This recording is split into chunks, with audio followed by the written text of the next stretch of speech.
abordé, la question de l'accessibilité au sein de l'agence et je trouvais que c'était intéressant de vous présenter ça, parce qu'en tant que product designer, on est tellement confronté, aux biais product designer ou UX writer, content designer, enfin bref, tous les UX. On est tellement confronté à la problématique des biais avec nos utilisateurs, que parfois déconstruire, les stéréotypes, ça peut être, intéressant.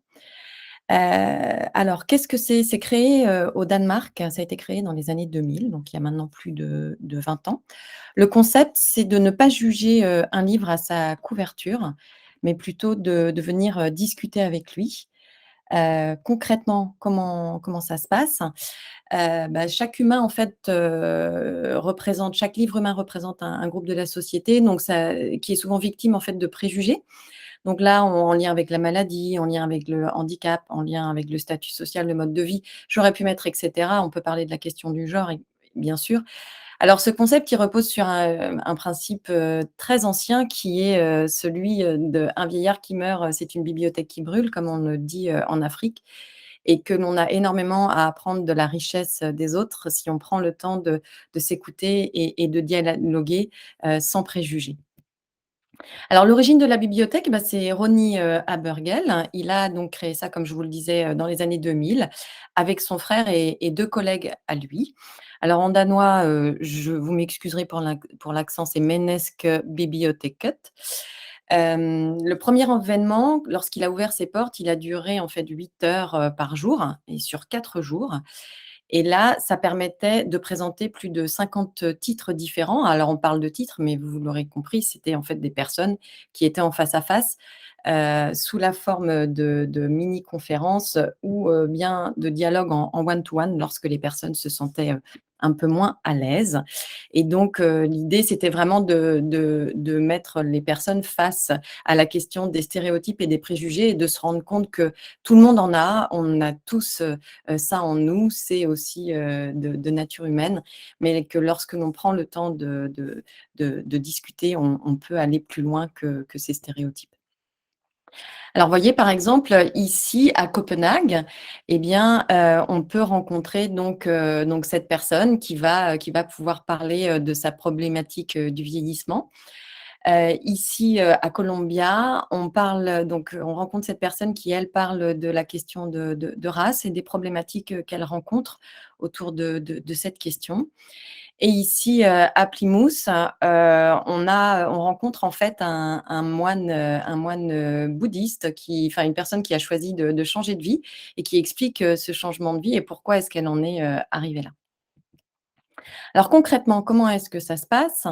Alors juste une information, il y a une application, qui est en cours de développement et qui sera, bientôt dédiée et qui permettra aussi de géolocaliser, du coup, le livre, pour pouvoir, venir à sa rencontre, et échanger avec lui. Mais en attendant, et c'est là que je vais, vous amener, heu, il existe un site internet. Voilà, donc ça, c'est leur site internet. Donc lorsque l'on arrive, sur, leur site, internet, vous arrivez dans la plus grande bibliothèque, humaine. Donc on vous explique, il y a 20 ans d'expérience, on vous donne un rapide aperçu du contexte et puis tous les livres humains, qui sont à disposition et où ils en sont aujourd'hui parce qu'ils sont maintenant présents dans plus de 80 pays. Alors pour information, la dernière fois qu'il y a eu un événement en France, c'était en 2016 à Toulouse. Il n'y en a pas eu depuis. Je me suis mis en contact avec eux parce que ça m'intéresserait de connaître le prochain événement, en France. J'avoue que je suis assez curieuse de découvrir, ce concept. Donc ne jugez pas un livre, par sa couverture, donc rencontrez nos livres ici. Il suffit de cliquer et là, vous allez, vous apercevoir que, on va rencontrer donc des personnes avec, des troubles de l'attention ou des personnes alcooliques ou des personnes avec de l'autisme. Le disclaimer que je mets ici, alors là, c'est vraiment une remarque, UX, c'est que j'aurais aimé voir les prénoms, des personnes en face, et pas seulement le stéréotype, à déconstruire. Je trouve que ça mériterait, d'humaniser peut-être encore plus, cette partie-là. Mais c'est très intéressant et du coup et bah, pour information, moi j'ai un trouble de l'attention. Et du coup, c'est vrai que c'est un défi pour moi de rester concentrée et de prêter attention, aux autres. C'est pas le plus simple, mais ça m'aide aussi, dans ma pratique au quotidien. Ça m'apporte, d'autres choses. Mais on voit aussi ici, par exemple, donc, la question de l'alcoolisme, pour cette personne, qui va pouvoir expliquer, comment il était dans le déni, comment sa maladie, en fait, l'a empêché, de s'ouvrir aux autres et comment l'alcool est devenu, une béquille. Et on a aussi la question de l'autisme, qui des personnes qui peuvent avoir des difficultés à construire des relations. L'autisme peut aussi être invisible, hein, c'est pas toujours quelque chose qui se voit de prime abord et donc c'est vrai que c'est intéressant de pouvoir en apprendre plus. Alors ici, qu'est-ce qu'on a? On a aussi, la possibilité de vouloir, être, un livre. Donc là, c'est comment est-ce que l'on peut, participer, à venir à leur rencontre, leur proposer, notre témoignage, si on le souhaite.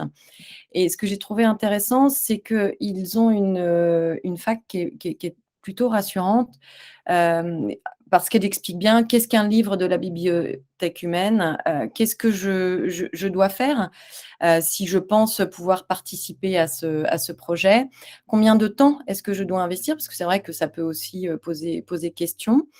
Est-ce que mes expériences sont intéressantes? Est-ce que ce que j'ai à raconter peut intéresser, quelqu'un? Les livres sont-ils payés? Et là, donc on s'aperçoit que comme c'est une organisation à but non lucratif, bien sûr, il n'y a pas de rémunération. Mais par contre, là, pour le coup, combien ça coûte d'être membre? On vous explique quand même que comme vous donnez, du temps, c'est votre temps qui va payer, votre, membership, votre adhésion, à l'association. On vous parle aussi de quand ont lieu, les événements, est-ce que je dois y assister? Et par exemple, si vous êtes anxieux, de vous retrouver face à face ou autre, on vous explique aussi que vous pouvez à ce moment-là être plutôt en virtuel, en audio virtuel ou bien en lecture virtuelle de vos expériences.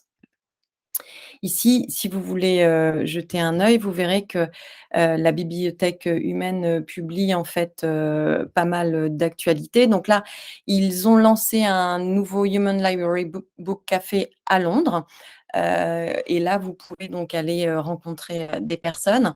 Le livre du mois, c'est Transformista, c'est Jonathan qui est aussi, connu sous le nom de Samantha, qui est un transformiste cross-dresseur, depuis à peu près, 17 ans maintenant. Donc, on a tout son témoignage que l'on peut suivre, mais on a aussi, en livre du mois, une survivante de l'Holocauste, qui vient expliquer en fait, comment est-ce que ça c'était pour elle de vivre dans une famille juive, aux Pays-Bas.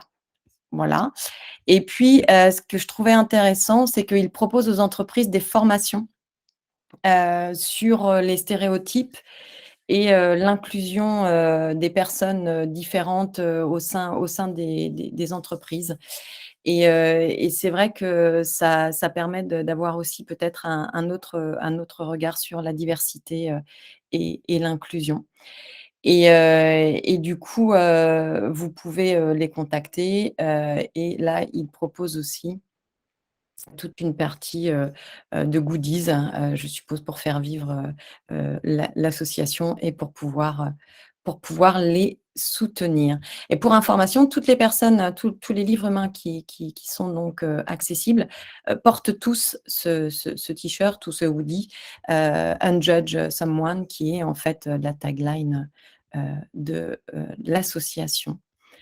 Voilà pour moi ce matin. Merci de votre écoute.